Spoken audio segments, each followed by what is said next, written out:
Magandang araw sa inyo. Ako po si Dr. Benigno Manlapas, isang doktor na nag-aalaga sa ating mga nakatatanda. Naisip niyo na ba na ang isang simpleng gawi sa gabi ay maaaring ang tunay na dahilan kung bakit kayo nagigising ng 2 o 3 beses bawat gabi? Narito ang nakakagulat na katotohanan. Isang bagay na kasing liit ng kung kailan at paano ninyo kinakain ang lemon ay maaaring tahimik na pumipilit sa inyong pantog na gisingin kayo ng paulit-ulit. Para sa milyon-milyong Pilipino na higit sa 65 ang edad, ang paghihi sa gabi ay higit pa sa isang abala. Ninanakaw nito ang inyong mahimbing na tulog. Iniiwan kayong pagod sa umaga at maaari pang magpataas ng panganib ng pagkahulog. Maaaring isipin ninyo na bahagi lamang ito ng pagtanda, ngunit madalas, ito ay isang nakatagong sanhi sa inyong pang-araw-araw na gawain. Ngayon, ipapakita ko sa inyo kung paano tamasahin ang lemon sa paraang magpapakalma sa inyong pantog sa gabi, tutulong sa inyong matulog ng ilang oras ng walang abala at bibigyan pa rin kayo ng lahat ng benepisyo nito sa kalusugan. Hindi ito tungkol sa pag-iwas sa isang bagay na gusto ninyo. Ito ay tungkol sa paggawa ng isang simpleng pagbabago na maaaring magbago ng inyong mga gabi. Bago tayo magsimula, nais kong malaman kung saan kayo nanonood at anong oras na diyan ngayon. Ibahagi ito sa mga komento sa ibaba. At kung gusto ninyo ang video na ito, pindutin ang subscribe button. Kung hindi, kahit man lang pindutin ang like button para malaman kong nandito kayo. Pag-unawa sa pag-ihi sa gabi sa mga nakatatanda. Para sa maraming nakatatandang Pilipino, ang paggising sa kalagitnaan ng gabi upang gumamit ng banyo ay parang hindi maiiwasang bahagi ng pagtanda. Maaari pa ninyong marinig mula sa mga kaibigan na iyan daw talaga ang nangyayari pagkatapos ng edad 70. Ngunit sa medikal na termino, ang madalas na pangangailangang umihi sa gabi ay may pangalan, nocturia. At hindi ito laging normal na bahagi ng pagtanda. Ang nocturia ay nakakaabala sa natural na ritmo ng pagtulog ng katawan na humihila sa inyo mula sa mas malalim na yugto ng pahinga. Sa paglipas ng panahon, maaari nitong iwan kayong matamlay sa umaga, hindi gaanong matatag sa inyong mga paa, at mas madaling kapitan ng mga isyu sa kalusugan na lumilitaw kapag ang katawan ay palaging pagod. Isipin ninyo na pinaplano ninyo ang inyong araw sa paligid ng mga idlip o pag-iwas sa mga kaganapan sa gabi dahil pagod na kayo. Ito ang tahimik na epekto ng nocturia. Isa sa mga pangunahing dahilan kung bakit ito mas madalas mangyari sa pagtanda ay ang pagbaba ng isang hormone na tinatawag na vasopressin. Noong mas bata pa kayo, ang vasopressin ay nagbibigay ng senyales sa inyong mga bato na pabagalin ang produksyon ng ihi sa gabi, na nagpapahintulot sa inyong pantog na magpahinga hanggang umaga. Habang tumatanda kayo, maaaring hindi na gaanong gumagawa ng sapat nito ang inyong katawan sa gabi. Ang resulta, ang inyong mga bato ay patuloy na gumagana sa bilis ng araw habang kayo ay natutulog at mas mabilis na napupuno ang inyong pantog. Kasabay nito, ang pantog mismo ay nagiging mas sensitibo na nagpapadala ng agarang senyales sa inyong utak kahit na kaunti lamang ang laman nito. Idagdag pa riyan ang epekto ng mga gawi sa gabi, isang tasa ng tsaa, isang mangkok ng sabaw, o kahit isang makatas na prutas pagkatapos ng hapunan, at handa na ang pantog na abalahin ang inyong pahinga. Kapag nasira ang mahimbing na tulog, nawawala ang pagkakataon ng katawan na ganap na ayusin ang sarili. Maaaring hindi na gaanong matalas ang inyong memorya. Maaaring tumaas ang inyong presyo ng dugo at maaaring bumaba ang inyong enerhiya sa araw. Ang ilang mga nakatatanda ay nahaharap pa sa mas mataas na panganib ng pagkahulog sa gabi, lalo na kung nagmamadali silang pumunta sa banyo sa dilim. Ang mga panganib na ito ay hindi lamang mga estatistika. Maaari itong makaapekto sa inyong kalayaan at kumpiyansa sa pang-araw-araw na buhay.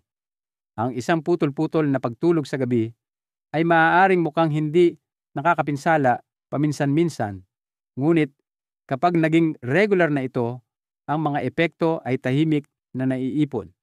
Ang magandang balita ay ang nokturya ay madalas na mapapamahalaan sa pamamagitan ng pagsasaayos kung ano at kailan kayo kumakain o umiinom.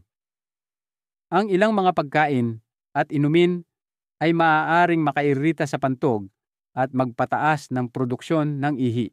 Halimbawa, ang mga citrus na prutas sa gabi, mga inuming may caffeine o maaalat na merienda. Ang iba naman, kapag maingat na pinili, ay maaaring makatulong na pakalmahin ang pantog at itaguyod ang mas mahimbing na pagtulog, tulad ng mga prutas na mababa sa asido ng mas maaga sa araw o isang magaan at balanseng hapunan. Sa pamamagitan ng pag-unawa kung paano tumutugon ang inyong katawan sa mga partikular na pagkain at inumin, maaari kayong gumawa ng mga simpleng pagbabago na magbabawas sa mga paggising sa gabi. Hindi ito tungkol sa pag-give up sa lahat ng inyong paborito. Ito ay tungkol sa paggawa ng mga pagpili sa oras at dami na gumagana kasama ng inyong katawan, hindi laban dito. At ang maliit na pagbabagong iyon ay maaaring mga hulugan ng pagkakaiba sa pagitan ng isang gabing puno ng abala at isang gabing gigising kayong nagpahinga, matatag, at handa para sa susunod na araw. Ang lemon at ang epekto nito sa pantog. Ang lemon ay isa sa pinakakaraniwan at paboritong prutas sa mga kusinang Pilipino. Idinadagdag natin ito sa tubig para sa isang nakakapreskong inumin. Pinipiga natin ito sa isda para sa lasa o inihahalo sa mga salad dressing. Sa kaibuturan nito, ang lemon ay mayaman sa citric acid na nagbibigay dito ng matingkad at maasim na lasa at ng karamihan sa reputasyon nito sa kalusugan. Ang citric acid ay maaaring makatulong na maiwasan ang ilang uri ng kidney stones, suportahan ang panunaw, at magbigay ng bitamina C para sa kalusugan ng immune system. Ngunit para sa mga nakatatanda, lalo na sa mga nagigising sa gabi upang umihi, ang parehong asido na ito ay maaaring maging isang double-edged sword. Kapag ang lining ng pantog ay mas sensitibo na dahil sa edad, ang mga pagkaing mataas sa asido ay maaaring makairita dito na nag-uudyok ng pagnanais na umihi kahit na hindi puno ang pantog.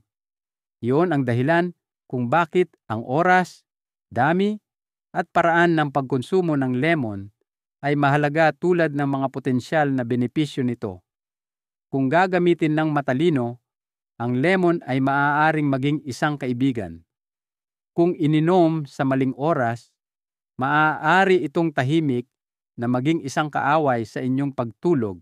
Ang pagkain ng lemon o pag-inom ng mga inuming may lemon na masyadong malapit sa oras ng pagtulog ay maaaring maging sanhi ng mga hindi kanais-nais na pagkaantala sa gabi. Kapag ang asido mula sa lemon ay pumasok sa pantog sa huling bahagi ng araw, maaari nitong pababain ang pH ng ihi at dagdagan ang pagiging sensitibo sa mga pader ng pantog. Para sa isang taong ang pantog ay nagpapadala na ng mga maling senyales ng alarma, maaari itong mga hulugan ng paggising ng 2 o 3 beses sa gabi.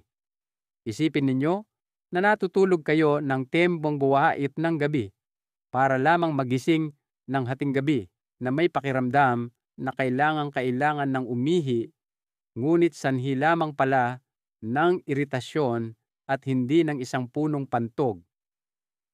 Ang resulta ay putol-putol na pagtulog, mas maraming pagpunta sa banyo, at mas mahirap na makabalik sa mahimbing na pahinga.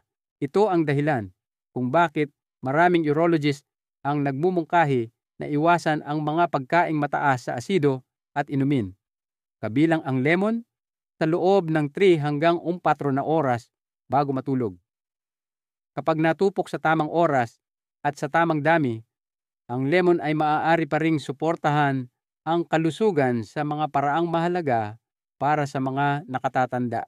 Ang kaunting lemon sa maligamgam na tubig sa umaga ay maaaring makatulong na pasiglahin ang panunaw, balansehin ang natural na pH ng katawan, at mag-alok pa ng banayad na anti-inflammatory effects. Ito ay lalong nakakatulong para sa mga namamahala ng arthritis, bahagyang pamamaga o mabagal na panunaw. Ang susi ay bigyan ang inyong katawan ng sapat na oras sa araw upang iproseso ang asido bago matulog. Ang pagdaragdag ng lemon sa isang salad sa kalagitnaan ng umaga o pag-inom ng diluted na lemon drink bago mananghalian ay maaaring magbigay ng mga benepisyo ng hindi nakakagambala sa inyong gabi. Ang pagpapares ng lemon sa mga pagkaing hindi gaanong maasim, tulad ng sariwang gulay, whole grains, o isang maliit na bahagi ng inihaw na manok, ay maaari ring makatulong na i-buffer ang asido at bawasan ang iritasyon sa pantog. Isaalang-alang ang karanasan ni Aling Margarita, isang 22 taong gulang na retiradong guro mula sa Batangas. Gustong-gusto niyang simulan at tapusin ang kanyang araw sa tubig na may lemon, sa paniniwalang pinapanatili siyang malusog. Ngunit napansin din niya na nagigising siya ng hindi bababa sa 2 beses sa isang gabi upang gumamit ng banyo, at ang kanyang mga umaga ay parang mabigat at malabo. Matapos makipag-usap sa kanyang doktor, gumawa siya ng isang maliit na pagbabago. Inilipat niya ang kanyang panggabing tubig na may lemon sa kalagitnaan ng umaga at mas tinunaw pa ito. Sa loob ng 1 linggo, natutulog na siya ng 10 hanggang 11 na oras ng diretso ng hindi nagigising. Hindi ko akalain na ang isang maliit na bagay ay makakagawa ng ganoong kalaking pagkakaiba, sabi niya. Nasisiyahan pa rin si Aling Margarita sa kanyang lemon water araw-araw, ngunit ngayon ay ginagawa niya ito sa paraang gumagana para sa kanyang katawan, hindi laban dito. Ang kanyang kwento ay isang banayad na paalala na maaari ninyong panatilihin ang mga gawi na gusto ninyo basta't inaayos ninyo ang mga ito upang umangkop sa mga pagbabago na pinagdadaanan ng inyong katawan habang tumatanda. Paano kumain ng lemon? Ang tamang paraan upang maiwasan ang pag-ihi sa gabi. Para sa mga nakatatanda, ang paraan ng pag-enjoy ninyo sa lemon ay maaaring magdulot ng malaking pagkakaiba sa pagitan ng isang mahimbing na gabi at paulit-ulit na pagpunta sa banyo. Ang pangkalahatang tuntunin ay simple ngunit makapangyarihan. Ang tiyempo at dami ay ang lahat. Ang lemon ay pinakamainam na inumin sa araw, na nagbibigay sa inyong katawan ng ilang oras upang iproseso ang asido nito bago matulog. Para sa karamihan ng mga senior, ang kalahati ng isang katamtamang lemon na ikinakalat sa buong araw ay sapat na upang makuha ang mga benepisyo ng hindi nakakairita sa pantog. Ang pag-inom ng lemon sa mas maliit at diluted na bahagi sa halip na sa isang malakas na serving ay nakakatulong din na protektahan ang sensitibong panunaw at laging bigyang pansin ang tugon ng inyong katawan. Ang ilang mga tao ay kayang tiisin ang kaunti pa, ang iba ay kailangang bawasan. Ito ay tungkol sa paghahanap ng balanse na gumagana sa inyong katawan, hindi pagpilit sa isang gawain na nakakagambala sa inyong mga gabi. Isa sa pinakamabisang paraan upang ligtas na ma-enjoy ang lemon ay sa pamamagitan ng pagsisimula ng araw sa maligamgam na tubig na may lemon. Upang gawin ito, pigain ang katas mula sa 1 hanggang 1 ng isang lemon sa isang baso o mga 240 hanggang 350 mililitro ng maligamgam na tubig. Hindi mainit, hindi malamig.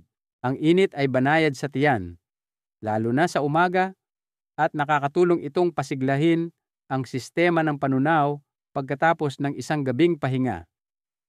Para sa mga nakatatanda, maaari nitong hikayatin ang regular na pagdumi, bawasan ang bahagyang pamamaga ng tiyan, at magbigay ng maliit na tulong sa paggana ng bato sa pamamagitan ng pag-flush out ng mga dumi sa gabi.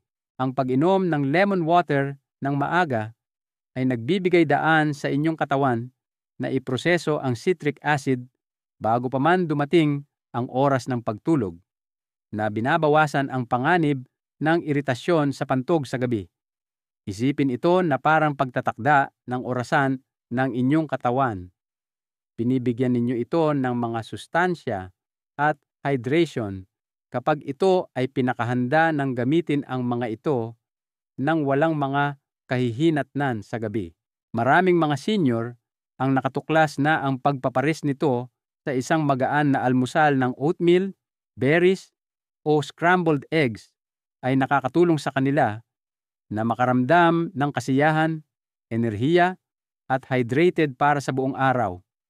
Ang isa pang matalinong paraan ay ang pagsasama ng lemon sa ibang mga pagkain upang bawasan ang kaasiman nito habang pinapanatili ang mga benepisyo nito. Ang pagdaragdag ng isang maliit na piga ng lemon sa isang salad sa tanghalian, lalo na sa isa na may madahong gulay, inihaw na manok, o quinoa, ay nagpapasigla sa lasa at nagbibigay ng bitamina C ng hindi labis na nakakaapekto sa pantog. Ang pagpapares ng lemon sa pulot-pukyutan ay maaari ring makatulong. Ang natural na tamis ay nagpapalambot sa matapang na kaasiman na ginagawang mas madali sa tiyan at sa urinary tract. Para sa mga mahilig sa herbal teas, ang pagdaragdag ng isang manipis na hiwa ng lemon kasama ng kaunting luya ay maaaring magbigay ng kaginhawahan sa panunaw at banayad na anti-inflammatory benefits, lalo na pagkatapos ng isang tanghalian. Ang susi dito ay ang pagtunaw at balanse.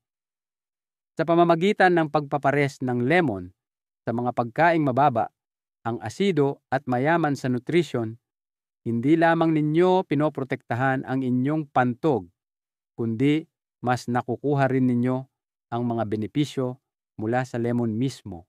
Maraming mga senior ang nagsasabi sa akin na natutuwa pa rin sila sa kanilang paboritong lemon vinaigrette para sa tanghalian. Ngunit ngayon ay iniiwasan na nila ito sa hapunan at napapansin nila ang isang malaking pagkakaiba sa kalidad ng kanilang pagtulog. Ang pangatlong tuntunin ay ang ganap na pag-iwas sa lemon pagkatapos ng ng hapon. Ang oras na ito ay hindi basta-basta. Ito ay batay sa kung paano bumabagal ang katawan sa gabi. Habang tumatanda kayo, ang inyong pantog at bato ay nagiging mas sensitibo sa kung ano ang inyong kinokonsumo sa huling bahagi ng araw. Ang mga maasim na pagkain tulad ng lemon ay maaaring manatili ng mas matagal sa pantog sa gabi, na nagpapataas ng pagkakataon ng iritasyon at maling senyales ng pag-aapurahan. Sa pamamagitan ng pagtigil sa pagkonsumo ng lemon bago ang hapon, binibigyan ninyo ang inyong sistema ng oras upang linisin ito bago matulog. Ang maliit na pagsasaayos na ito ay maaaring makatulong na mabawasan ang bilang ng beses na nagigising kayo upang umihi, at sa paglipas ng panahon, maaari nitong ibalik ang mas mahaba at mas mapayapang mga yugto ng pahinga. Sa huli, ang paraan ng pag-enjoy ninyo sa lemon ay kasing halaga ng kung ini-enjoy ninyo ito. Isipin ang lemon bilang isang malakas ngunit sensitibong kaibigan. Maaari nitong suportahan ang inyong kalusugan kung igagalang ninyo ang mga hangganan nito. Gamitin ito ng mas maaga sa araw, sa mas maliit na halaga, at ipares sa mas banayad na mga pagkain. Sa ganung paraan, mapapanatili ninyo ang matingkad na lasa at mga benepisyo na gusto ninyo habang pinoprotektahan din ang inyong mga gabi. Ang isang simpleng pagbabago sa tiempo at dami ay maaaring mga hulugan ng paggising sa umaga na may malinaw na isip, matatag sa inyong mga paa, at handang harapin ang araw ng walang alaala ng isang gabing hindi mapakali. Mga karaniwang pagkakamali sa paggamit ng lemon. Isa sa pinakamadalas na pagkakamali ng mga nakatatanda ay ang pag-inom ng lemon water na masyadong maasim o masyadong malamig sa gabi. Ang matapang at hindi natunaw na katas ng lemon ay maaaring maging malupit sa pantog na naging mas sensitibo na dahil sa edad. At ang lamig mula sa mga inuming may yelo ay maaaring magpahigpit sa mga kalamnan sa urinary tract na lumilikha ng iritasyon. Kapag nangyari ito malapit sa oras ng pagtulog, maaaring magpadala ang pantog ng mga senyales ng pagkaapurahan kahit na malayo pa ito sa pagkapuno, na humahantong sa mga hindi kinakailangang pagpunta sa banyo sa gabi. Maraming mga senyor ang natutuwa sa malutong na lasa ng malamig na lemon water pagkatapos ng hapunan, sa paniniwalang nakakatulong ito sa panunaw. Ngunit sa katotohanan, maaari itong makagambala sa pahinga at humantong sa isang gabing hindi mapakali. Iba ang paraan ng pagproseso ng katawan sa asido at pagbabago ng temperatura pagkatapos lumubog ang araw.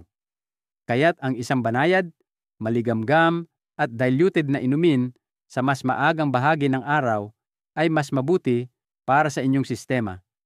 Isa pang tahimik na sanhi ay ang pagsasama ng lemon sa tsaa, kape o iba pang diuretic na inumin. Ang tsaa at kape ay naghihikayat na sa mga bato na gumawa ng mas maraming ihi, at ang pagdaragdag ng lemon ay nagpapataas ng pagiging sensitibo ng pantog, kahit na ang mga herbal tea na may banayad na caffeine ay maaaring magkaroon ng ganitong epekto. Halimbawa, ang isang tasa ng green tea na may lemon sa makalimipig ng gabi ay maaaring maging kalmado sa pakiramdam. Ngunit, para sa maraming mga senyor, ito ang nagiging dahilan kung bakit sila nagigising sa hating gabi. Kung mahilig kayo sa mga inuming ito, ilaan ang mga ito para sa umaga o tanghali na nagbibigay sa inyong katawan ng ilang oras upang iproseso ang likido bago matulog. Ang pagpapares ng lemon sa napakaalat o maanghang na pagkain sa hapunan ay isa pang karaniwang issue. Ang asin ay nagpapataas ng uhaw na nagiging dahilan para uminom kayo ng mas maraming tubig, habang ang maanghang na pagkain ay maaaring makairita sa lining ng pantog sa ilang tao. Idagdag pa ang kaasiman ng lemon sa halo at mayroon kayong kombinasyon na halos garantisadong magdudulot ng pagbisita sa banyo sa gabi. Isipin ang isang hapunan ng maanghang na inihaw na hipon na may katas ng lemon at maalat na bawang. Masarap, oo, ngunit madalas na sinusundan ng isang gabing hindi mapakali para sa mga nakatatanda. Ang pagpili ng mas banayad na lasa para sa mga pagkain sa gabi at pag-iingat ng mga pampalasa na batay sa lemon para sa tanghalian ay maaaring maprotektahan ang inyong pagtulog at ang inyong kaginhawaan. Sa wakas, mayroong paniniwala na mas maraming lemon ay mas mabuti. Bagamat ang lemon ay malusog sa maraming paraan, ang labis na citric acid ay maaaring makasama sa tiyan, makairita sa pantog, at maaari pang makasira ng enamel ng ngipin sa paglipas ng panahon. Para sa mga nakatatanda, ang labis na kaasiman ay maaari ring makasira sa natural na balanse ng katawan na ginagawang hindi gaanong episyente ang panunaw. Ang isang katamtamang bahagi tulad ng katas mula sa 1/4 hanggang 1 pakaduit ng isang lemon bawat araw ay sapat na upang makuha ang mga benepisyo ng walang mga disadvantages. Ang layunin ay hindi ang ganap na pag-give up sa lemon, kundi ang igalang ang nagbabagong pangangailangan ng inyong katawan at tumugon ng may pag-iingat. Sa pamamagitan ng pag-iwas sa mga simpleng pagkakamali na ito, maaari pa rin ninyong ma-enjoy ang matingkad at sariwang lasa ng lemon habang pinapanatiling mapayapa ang inyong mga gabi. Ang maliliit na pagsasaayos sa tiempo, dami, at pagpapares ay maaaring gumawa ng isang kahangahangang pagkakaiba sa kung paano tumutugon ang inyong katawan na tumutulong sa inyong gumising na nagpahinga at handa para sa susunod na araw. Iba pang mga pagkain na makakatulong na mabawasan ang pag-ihi sa gabi. Para sa maraming nakatatanda, ang pagpili ng tamang prutas ay maaaring gumawa ng isang tahimik ngunit makabuluhang pagkakaiba sa kaginhawahan sa gabi. Ang mga prutas na mababa sa asido tulad ng saging, peras, at papaya ay banayad sa pantog at nagbibigay ng matatag na nutrisyon nang hindi nagdudulot ng iritasyon. Ang saging ay mayaman sa potassium at magnesium, mga mineral na nakakatulong na i-relax ang mga kalamnan, kabilang na ang nasa pader ng pantog. Nag-aalok ang peras ng natural na fiber at hydration ng walang kaasiman na maaaring magpababa ng pH ng ihi, na ginagawa itong isang magandang merienda sa hapon. Sinusuportahan ng papaya ang panunaw sa pamamagitan ng mga natural na enzyme nito na nakakatulong na mabawasan ang presyon sa tiyan na maaaring makaapekto sa pagiging sensitibo ng pantog. Isang retirado sa Baguio ang minsang nagsabi sa akin na ang pagpapalit ng kanyang panggabing kahel sa isang maliit na saging ay nakatulong sa kanya na matulog buong gabi sa unang pagkakataon sa loob ng ilang buwan. Ang mga prutas na ito ay hindi lamang banayad sa pantog. Nag-aalok din sila ng isang matamis at kasiyasyang lasa na maaaring pumalit sa mas maasim o matamis na mga dessert. Kasing halaga rin ang mga pagkain na aktibong sumusuporta sa mas mahimbing na pagtulog na nagpapahintulot sa inyong katawan na manatili sa mas malalim na yugto ng pahinga ng mas matagal. Ang oatmeal, halimbawa, ay isang mapagkukunan ng complex carbohydrates na tumutulong sa utak na gumawa ng serotonin, isang nakakakalmang neurotransmitter. Ang mga almendras ay nagbibigay ng magnesium at malusog na taba na nagtataguyod ng pag-relax ng kalamnan at matatag na asukal sa dugo sa buong gabi. Ang isang maliit na tasa ng maligamgam na gatas, maging dairy man o fortified plant-based, ay naglalaman ng tryptophan at calcium, parehong nauugnay sa pinabuting kalidad ng pagtulog.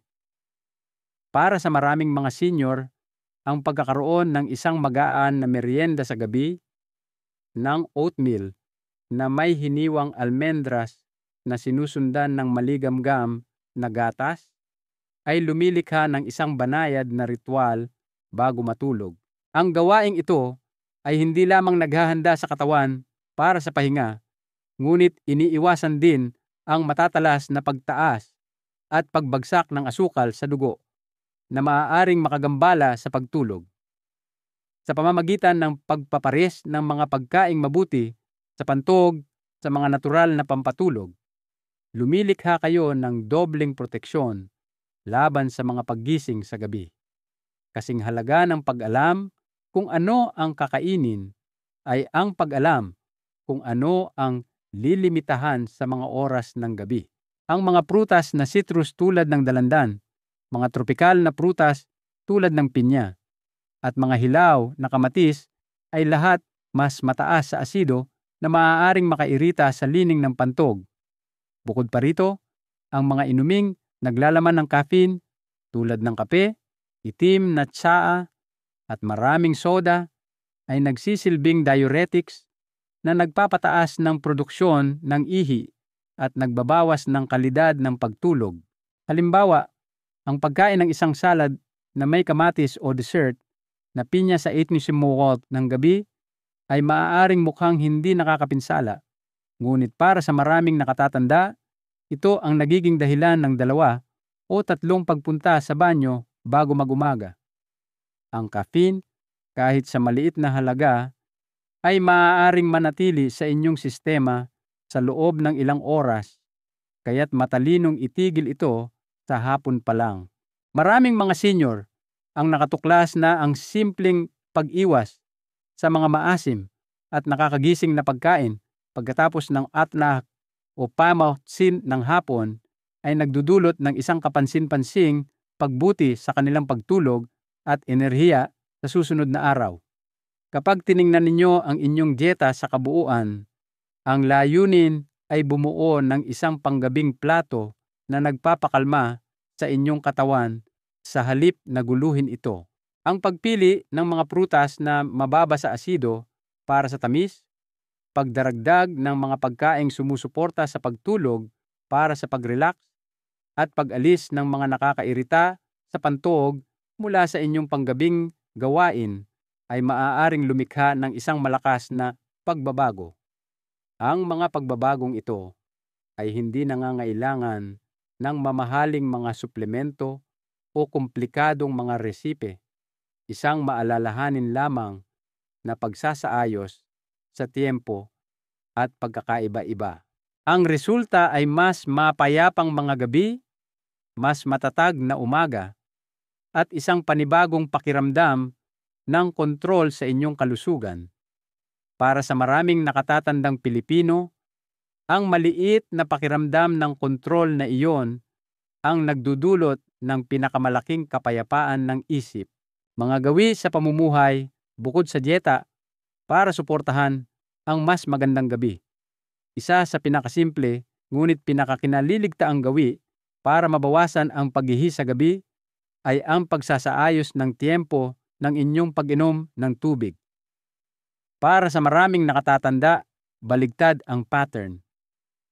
Humihigop sila ng bahagya sa umaga, nakakalimutan sa araw, at pagkatapos ay sinusubukang bumawi sa gabi.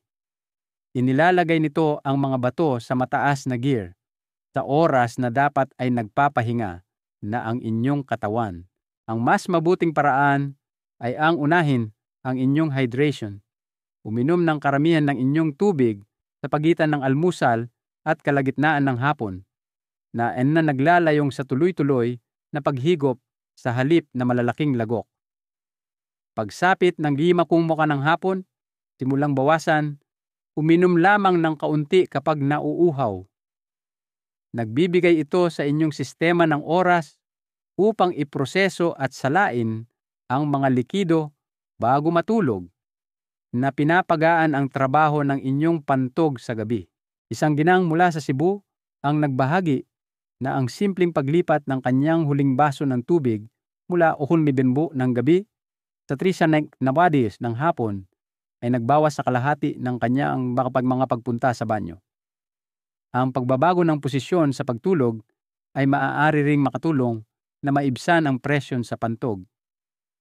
Ang pagtulog sa kaliwang bahagi ay madalas na inirerekomenda dahil binabawasan nito ang presyon sa tiyan at sinusuportahan ang mas mahusay na sirkulasyon. Ang paglalagay ng unan sa pagitan ng inyong mga tuhod ay maaaring i-align ang inyong mga balakang at gulugod na lalong nagpapagaan ng tensyon sa ibabang bahagi ng katawan. Ang kombinasyong ito ay lumilikha ng mas maraming espasyo para sa pantog na magpahinga ng walang patuloy na stimulation mula sa mga nakapaligid na kalamnan o organo. Para sa mga senyor na mayroon ng problema sa likod o paninigas ng balakang, ang posisyon na ito ay maaari ring mapabuti ang kaginhawahan at bawasan ang pag-ikot-ikot. Marami ang nanayang nakatuklas na pagkatapos ng ilang gabi ng pagsasanay, ang bagong postura ay nagiging natural at ang bilang ng mga paggising sa gabi ay nagsisimulang bumaba. Ang banayad na pisikal na aktibidad sa araw ay isa pang mahalagang kasangkapan. Ang isang mabilis na 15 hanggang 20 minutong paglalakad sa umaga at muli sa hapon ay nakakatulong na mapabuti ang sirkulasyon ng dugo at maiwasan ang labis na pag-ipon ng likido sa mga binti. Kung walang ganitong paggalaw, maaaring maipon ang likido sa ibabang bahagi ng katawan sa araw at babalik lamang sa daluyan ng dugo kapag humiga na kayo, na nagpapataas ng produksyon ng ihi sa gabi. Ang magaang pag-uunat na nakatuon sa mga binti, hita at ibabang likod ay maaari ring hikayatin ang mas mahusay na sirkulasyon. Isipin ito bilang pagtuturo sa inyong katawan na ilipat ang likido ng mas maaga upang manatiling kalmado ang inyong mga gabi.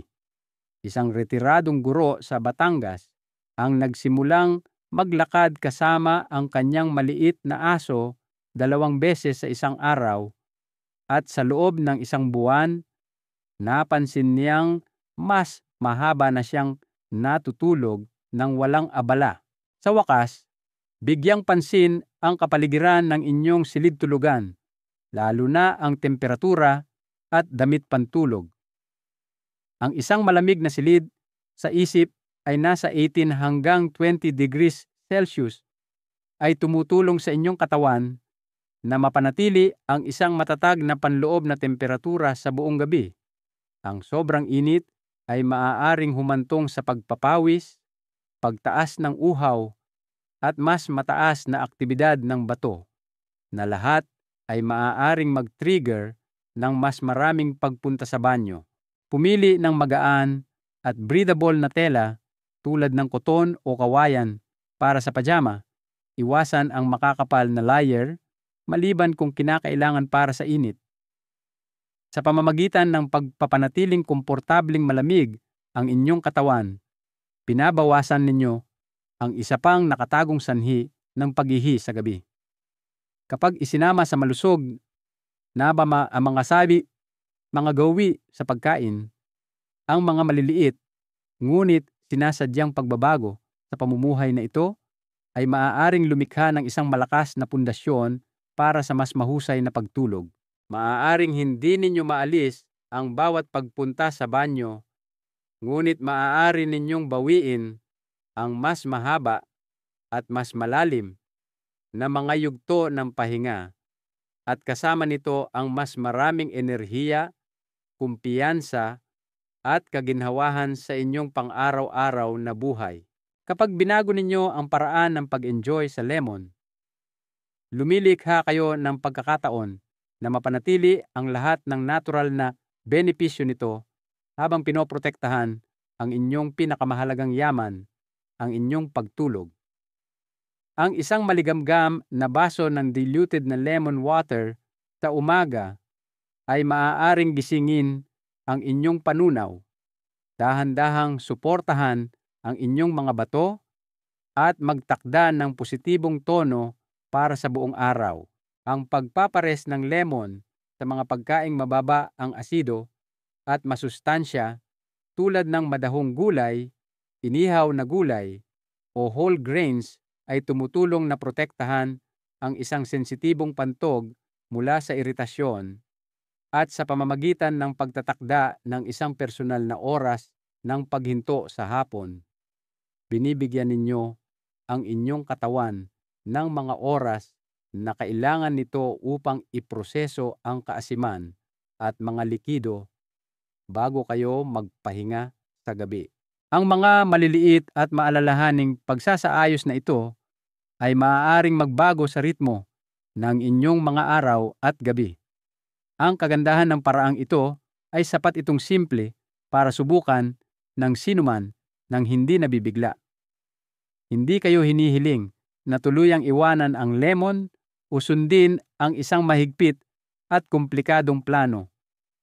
Sa halip, natututo kayong makipagtulungan sa mga natural na pagbabago ng inyong katawan na iginagalang ang paraan ng pagproseso nito ng pagkain at inumin habang lumilipas ang mga taon. Hinihikayat ko kayong subukang ilipat ang inyong pagkonsumo ng lemon sa mas maagang oras. Tunawin ito sa maligamgam na tubig o gamitin ito upang pasiglahin ang isang magaan na pagkain sa tanghali. Bigyan ang inyong sarili ng sapat na panahon para subukan, kahit 1 linggo o 2, at pansinin kung ano ang magbabago. Maaari ninyong matuklasan na mas mahaba na kayong natutulog, gumigising na may mas maraming enerhiya, at mas matatag sa inyong mga paa kapag bumangon sa kama. Kapansin-pansin kung gaano kadalas ang sagot ay nasa isang maliit at tuloy-tuloy na pagbabago sa halip na sa isang bagay na drastic.